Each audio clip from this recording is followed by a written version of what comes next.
आप सबको बहुत बहुत नमस्ते मेरा। और मेरा नाम है डॉक्टर एन के चौधरी। तो आज हम लोग नया टॉपिक शुरू कर रहे हैं। जैसा कि मैंने पहले भी कहा था कि जब घर पे डॉक्टर ना हो तो उसी का एक कंटिन्यू एपिसोड है। तो आज हम लोग डिस्कस करेंगे डॉग बाइट के लिए, है ना। जैसे कुत्तों के काटने से क्या क्या हो सकता है ना। तो बहुत आजकल बहुत कॉमन है, खास करके शहरों में। जैसे गाँव में भी होते हैं बट शहरों में बहुत ज़्यादातर ये केसेस देखा जाता है। डॉग बाइट का बहुत ज़्यादा आजकल हो रहा है ना, भीड़ भाड़ एरिया में। और खास करके डॉग जो है बाइट करते हैं बच्चों को, है ना। बच्चों पे ज़्यादा टारगेट करते हैं। वो किड्स पे हो गए, जो मैदान में खेल रहे हैं, प्लेग्राउंड में कर रहे हैं, उनको भी वो काटते हैं सारा। खास करके महिलाओं को जो थोड़ी सी कमज़ोर टाइप की होती है या जो भी है ना, तो फीमेल पे वो ज़्यादा अटैक करते हैं। जो उनको कमज़ोर दिखता है उन पर ज़्यादा अटैक करते हैं, या जो कोई भी मतलब वो करके। तो उस पर उन केसेस में ज़्यादा आपको डॉग बाइट का केस मिलेगा शहरों में खास करके, है ना। तो डॉग बाइट से होता क्या है, तो सबसे बड़ा ही कॉमन बीमारी होता है जिसको बोलते हैं रैबीज, है ना, जो सबसे खतरनाक है रैबीज। रैबीज एक वायरल इन्फेक्शन है, जैसे कि कोरोना के टाइम पे आपने देखा था, कोविड के टाइम पे कि जो वायरल इन्फेक्शन, तो वैसे ही होता है। और रैबीज में क्या है कि जिसको एक बार हो जाता है तो फिर उसमें बचना बहुत मुश्किल है। मतलब उस पेशेंट का मतलब डेथ होना ही होना है उस केस में, है ना। तो बहुत ही खतरनाक है। तो इसको हम लोग बस बचाव कर सकते हैं, प्रिवेंट कर सकते हैं। अगर शुरू में उसकी डायग्नोसिस हो जाए तब आदमी बच सकता है, उसको प्रिवेंट किया जा सकता है ना। तो डॉग बाइट बहुत अलग अलग तरह के हो सकते हैं। इसको जो है हम लोग मेडिकल साइंस में खास करके लोग उसको 3 कैटेगरी में इसको डिवाइड किया गया है, बांटा गया है ना। जो पहला कैटेगरी होता है जिससे कि जिसमें कहा गया है कि जैसे मान लीजिए कि कोई डॉग है आपका, होता पालतू डॉग हो, स्ट्रीट डॉग हो, तो आपको डॉग जो है उसको बस आपको इसको सिर्फ चाट रहा है, आपको लार उसके जो लार वगैरह है वो लग गया है ना।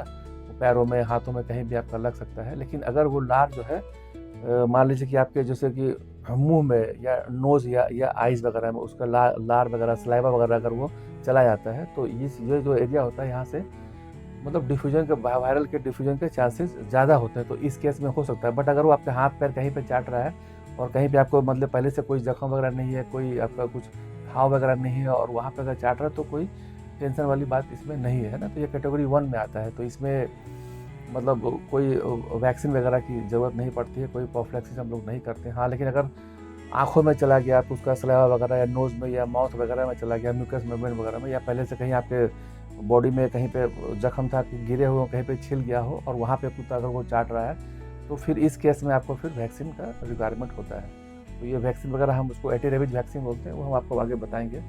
और दूसरा कैटेगरी होता है कि डॉग ने आपको बाइट किया, है ना, पर क्या है कि वो छिल गया, स्किन आपका जो है छिल गया आपका, बहुत ज़्यादा अंदर दांत नहीं गड़ा, है ना, ब्लड उतना ज़्यादा नहीं आया, ब्लड मतलब आप ब्लड उतना नहीं, बट वो एरिया आपका लाल हो गया, बट दांतों से छिल गया, बट ब्लड उतना ज़्यादा नहीं आया, तो इसको बोलते हैं कैटेगरी 2 बोलते हैं। तो इस केस में जो है आपको एंटी रेबीज वैक्सीन मैंडेटरी होता है, इसमें आपको लेना ही पड़ता है। और तीसरा कैटेगरी होता है जिसमें कि आपका जो है कुत्ते ने बहुत जोर से नोच लिया आपका, मतलब दांत में इतना चला गया कि ब्लड भी आ गया, हो सकता है कुछ पार्ट से आपका पैरों में काटा, कुछ नोच लिया पूरा, ना कुछ मांस ही नोच के चला गया, है ना। तो जो स्ट्रीट डॉग वगैरह ऐसे करते हैं, तो ये सबसे खतरनाक होता है।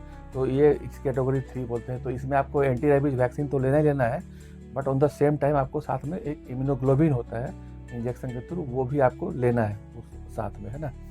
नहीं तो अब सिम्टम क्या क्या होगा अगर ऐसे मान लिया कुत्ता ने मतलब काट लिया आपको, है ना। तो एज सच अभी क्या है, इस रेबीज में कोई सिम्टम एज सच नहीं होता है ना।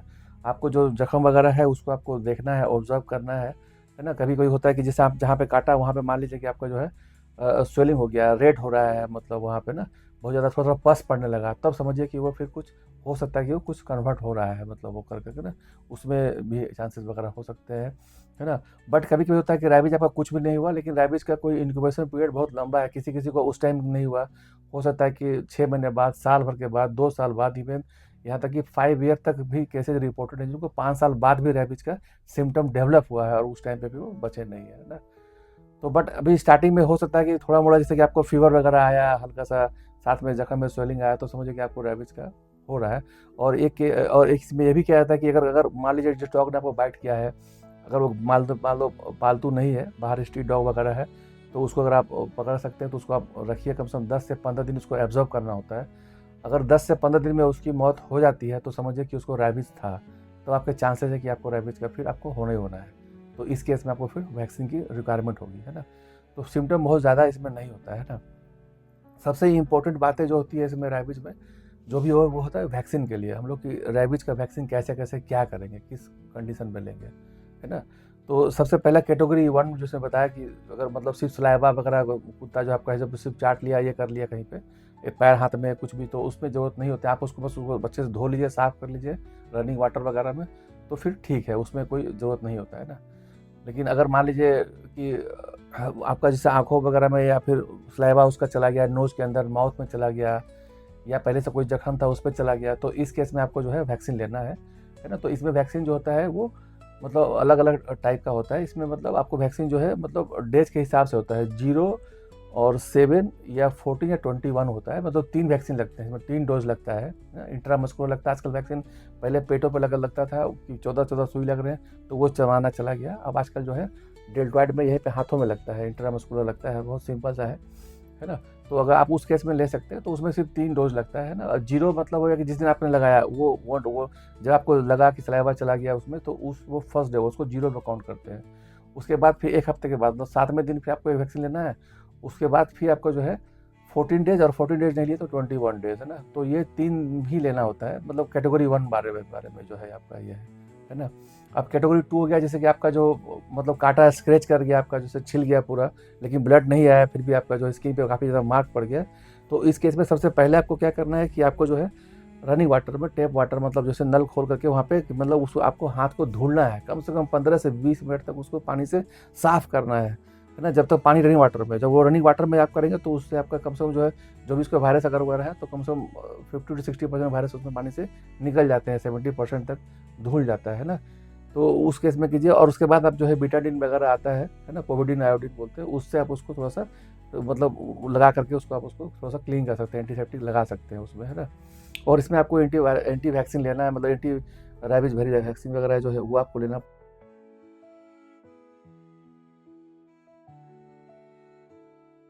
पड़ेगा। तो इसमें टोटल जो है 5 डोज लगता है ना, कैटेगरी 2 में। तो 5 डोज कैसे कैसे लेंगे, तो एक 0 होता है। 0 मतलब जब आप आज आपको लिया, मान लीजिए कुत्ता काटा आपका 2 दिन 3 दिन जो भी हो, तो आपने पहला लिया है ना। उसके बाद उस दिन से बाद से फिर आपको लेना है 3 दिन के बाद, है ना। उसके बाद 3 दिन जब सेकेंड डोज हो गया, फिर तीसरा डोज होगा वो 7 दिन के बाद होगा, है ना, 7 डेज के बाद। उसके बाद फिर आपका जो चौथा डोज होगा वो 14 डेज के बाद लेंगे, 1 वीक, उसका 1 हफ्ते के बाद। और लास्ट जो डोज होगा वो होगा आपका 28 दिन के बाद, है ना, 28 डेज। तो आपको टोटल 5 लेना है ना, 5 वैक्सीन लेना है, एंटी रेबीज वैक्सीन, है ना। और जो तीसरा कैटेगरी है जो कि डेंजर होता है, वो कैटेगरी 3, उसमें क्या है कि अपने डॉग ने आपको काटा, पूरा बाइट जो किया, बहुत नोच लिया, मांस नोच लिया, ब्लड आ गया पूरा, दांत बहुत जोर से अंदर गड़ गया है ना। तो उस कंडीशन में आपको जो है एंटी रेबीज वैक्सीन तो लेना ही है। उसमें भी आपको 5 डोज लेना है ना। 0 जैसे स्टार्टिंग वाला एक वैक्सीन हो गया, फिर 3 दिन के बाद लेना है आपको, फिर उसके बाद 7 दिन के बाद लेना है, फिर 14 दिन के बाद लेना है, और फिर 28 डेज के बाद लेना है। लेकिन एंटी रेबीज के बाद उसके बाद आपको साथ में एक हीमोग्लोबिन का अलग से इंजेक्शन आता है, वो आपको उस टाइम पे लेना है। ये हीमोग्लोबिन इंजेक्शन क्या होता है, जैसे कि अब हम जब भी हम वैक्सीन लेते हैं तो बॉडी में क्या होता है, बॉडी में उसके मतलब एंटागोनिस्ट में एंटीबॉडी बनती है जो कि वायरस से लड़ता है, और ये वो इम्यूनोग्लोबिन के फॉर्म में ही होता है ना। तो जो इम्यूनोग्लोबिन जो लेते हैं, ये इम्यूनोग्लोबिन पहले से प्री फॉर्म होता है वो, है ना। वो अलग से हॉर्स वगैरह में अलग एनिमल्स में डेवलप किया जाता है, बनाया जाता है वो, है ना। तो उसको साथ में इंजेक्ट करना है, वो इसलिए करना है क्योंकि वो रैबिज आपको मान लीजिए चला गया है पूरा, है ना, जो है वो, तो ऑन द स्पॉट आपको उस टाइम पे तो आपका बॉडी तुरंत तो बनाएगा नहीं इम्यूनोग्लोबिन, है ना। तो पहले से प्री फैब्रिकेटेड इम्यूनोग्लोबिन का अलग से इंजेक्शन लगाता है ताकि उस पेशेंट को कुछ हो नहीं, आदमी को बच जाए वो, है ना। तो ये चीज़ें करनी पड़ती है ना, तो ये सबसे ज़रूरी है। तो डॉग बाइट में हम लोग जो है मेन प्रिवेंशन ही करते हैं, है ना। और जो वैक्सीन होती है वो आपको जो है फ्री ऑफ कॉस्ट और सरकारी में भी आपको अवेलेबल है, आप कहीं मिल जाएंगे, सरकारी सेंटर पे, डिस्पेंसरी पे आपको एंटी रेबीज वैक्सीन मिल जाएगा। बट अदरवाइज ये मार्केट में फ्रीली इजिली अवेलेबल है ना। तो 300 400 या मेरे ख्याल से 500 रुपये का कॉस्ट आता है एक वैक्सीन का, है ना। तो आपको वो भी मिल जाएगा, और इसको स्टोर किया जाता है, मतलब आप ना 2 से 8 डिग्री के बीच में मतलब फ्रिज में आप रख सकते हैं। फ्रीजर में नहीं रखना है, फ्रिज में आप उसको रख कर स्टोर कर सकते हैं, और उसके बाद में आप उसको फिर लगाएंगे, है ना। तो जो एंटी रेबी वैक्सीन है वो मैं आपको इसमें वीडियो के लास्ट में मैं डाल दूंगा उसमें, है ना। तो बस मेरा यही रहेगा कि आप जो है डॉग से अपना बचाव करें। मतलब आजकल हालांकि जो लोग डॉग लवर लवर है वो तो अपना वैक्सीन लगाते हैं, डॉग को वैक्सीन लगा कर रखें आप, है ना। और खुद भी अपना एक प्रोफिलैक्टिक वैक्सीन वगैरह रखें, जो भी लोग डॉग पालते हैं अपना रखते हैं, जिनको डॉग से बहुत लव है वो कर सकते हैं अपना, है ना। बाकी आप जो है बस कुत्ते को कभी छेड़खानी ना करें, डॉग को ना करें, आप ये रहे अपने आप को बचा सकते हैं आप, है ना। तो आप इस तरह से अपने को प्रिवेंट करें, है ना। बाकी जो सिम्टम वगैरह आता है वो मैं आपको इस वीडियो में डाल दूंगा, है ना।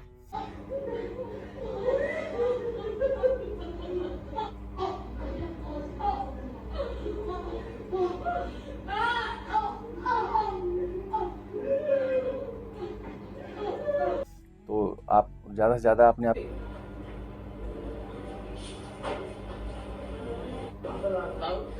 को मतलब ये कर सकते हैं, नॉलेज गेन कर सकते हैं, है ना। और आप दूसरे लोगों को जो भी आपको लगता है कि ये फ़ायदा हो सकता है तो दूसरे को आप ये शेयर करें वीडियो, है ना, और सब्सक्राइब करें, है ना। तो और आप इसी के साथ मैं आपसे विदा लूँगा। तो सब नमस्ते आपका। Thank you.